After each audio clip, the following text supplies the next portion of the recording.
So if and when you do buy your Novaa gear base station, the first thing you're going to get is your Novaa swing away. You'll get these in 2 boxes. You'll have your hitch bar and your swing bar, and I'll show you exactly what's in here.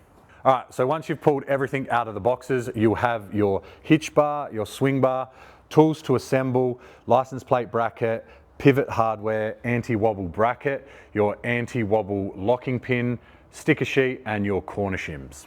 So right here I have the driver's side swing away, and before you get started you want to insert your cinch block into your hitch receiver to the designated hole you're going to be mounting it to your car.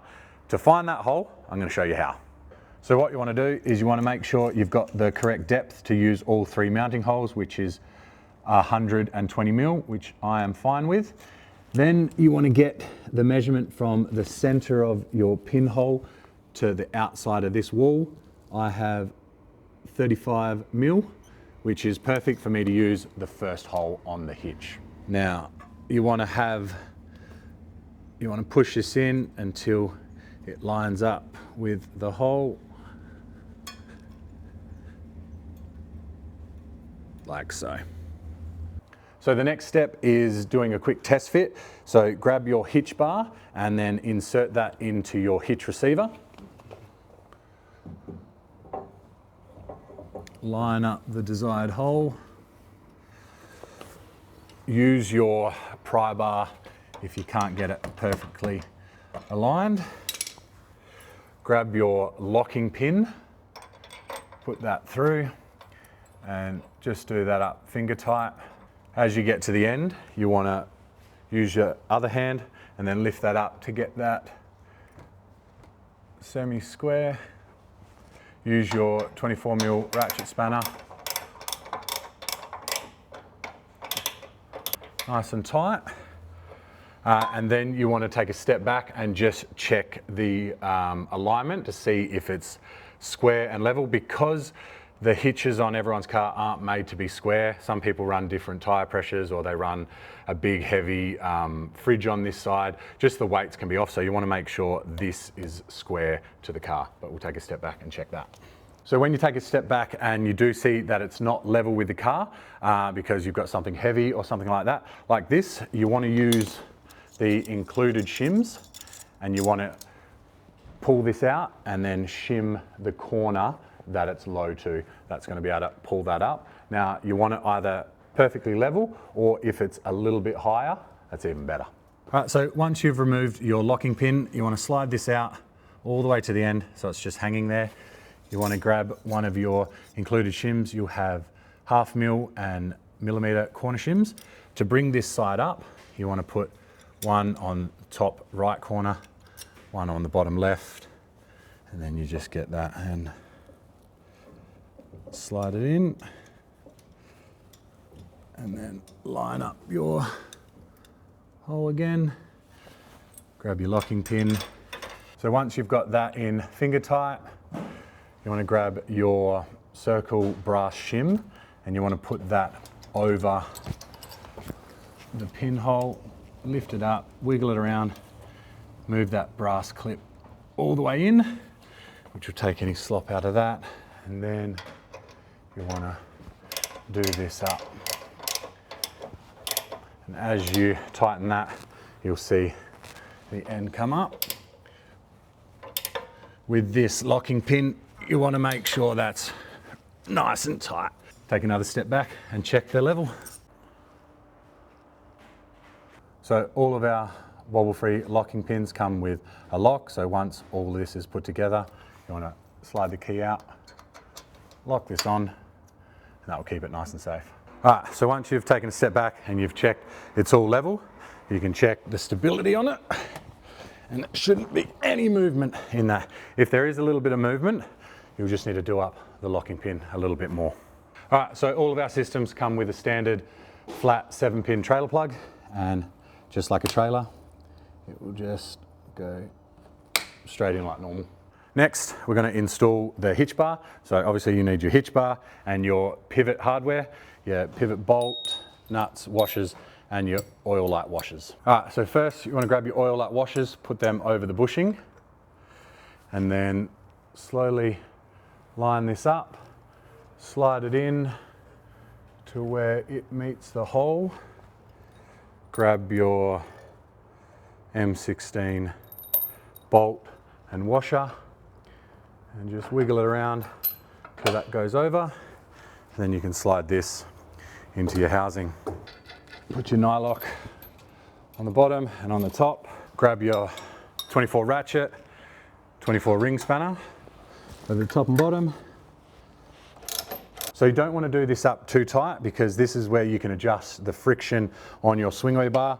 So just do it reasonably tight and then check the swing bar friction. All right, so to check the friction, you want to just grab your bar, move it slightly. Because we don't run ball bearings, we run Oilite washers. These extrude oil when they got a bit of friction and they don't need any maintenance.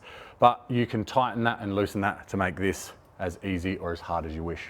I tend to like to have mine really tight, so this will stop at any angle. So if you're parked on a hill or there's wind, this is not going to move in anywhere. So all of our swing arms are made with a slight pitch up because when they are fully loaded, they're going to drop a little bit. So when it is empty, to close it, you want to push down here, push it in, handle open, close like that. So for your cable management, you want to grab your zip tie and mount it to the bottom side. Grab your cables, lock those in, tighten that up, and then mount that on there and then do the zip tie up. All right, so now you want to grab your included license plate bracket, find your license plate light, and there'll be 2 holes directly underneath. Grab your hardware and insert that in there. So once that's nice and tight, you can grab your auxiliary plates or you can move your other plate down to this one and you can mount that wherever you want, line up where you want that to go. I'm going to go through there and simply mount that. All right, and there you go with your license plate and your license plate light and your indicators, brake lights, tail lights. You stay completely ADR compliant. All right, then for extra safety, when it's closed, you can use your locking pin then, or when it's swung open to 110, you can put it through there. All right, so every kit comes with an anti-wobble bracket. This is mainly used for when you're doing heavy off-roading or a lot of corrugation, so it doesn't always need to be installed, but if you do want extra security, chuck this on. All right, so to install your anti-wobble plate, you want to put the bracket over the top, slide that down, grab your plate with the flange pointing outwards, pop that over, and then insert your spring washer, your normal bolt, and then your nylock on each bolt and get that nice and tight. All right, now installing the mounting rack. In the kit, you have your 2 600 rails, 3 1200 cross beams, your 8 flat brackets, your cap ends, 5mm Allen key, and all your hardware. So you have your M8 button head bolt, 316 stainless steel, standard washer, spring washer, and our ball nuts. First thing you want to do, grab your rails and then remove all the protective film on each one. So what I like to do is swing the arm out, it's about 45, use the seat as a little workbench. Grab your 600mm upright. First, grab a ball nut, slide it in about 10 centimeters in there. Make sure the ball nut is facing inwards. Slide the upright in, grab a washer and a bolt. First, do it from the bottom. Once you get that in, do everything up finger tight for now. Just like that. And now with your Allen key, you can make sure that ball nut's lined up with the hole at the back. Grab your hardware, do that up, just finger tight for now. So once that's done, just like finger tight, repeat that on the other side. All right, so now you want to grab your 1200 cross rails. You want to put the cap ends on each side, slide that in all the way down the bottom, Now, the height of this is going to determine where your cargo carrier or your accessories are going to sit, but it's always good to just lock that one in there and then you can move it later. So then you want to get your ball nuts, slide that one in, and then another one like that. And then for the other one, you grab like that and then you can pinch and put it in. You can use your Allen key to get them nice and level.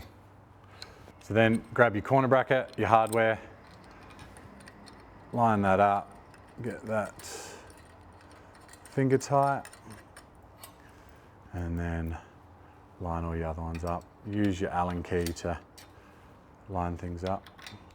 Get those done up all finger tights and then repeat that for each end of each crossbar. All right, so that is the mounting rack fully assembled. These are fully adjustable, so depending how high you want to run your cargo rack or your accessories, you can move those to be able to mount everything wherever you need it.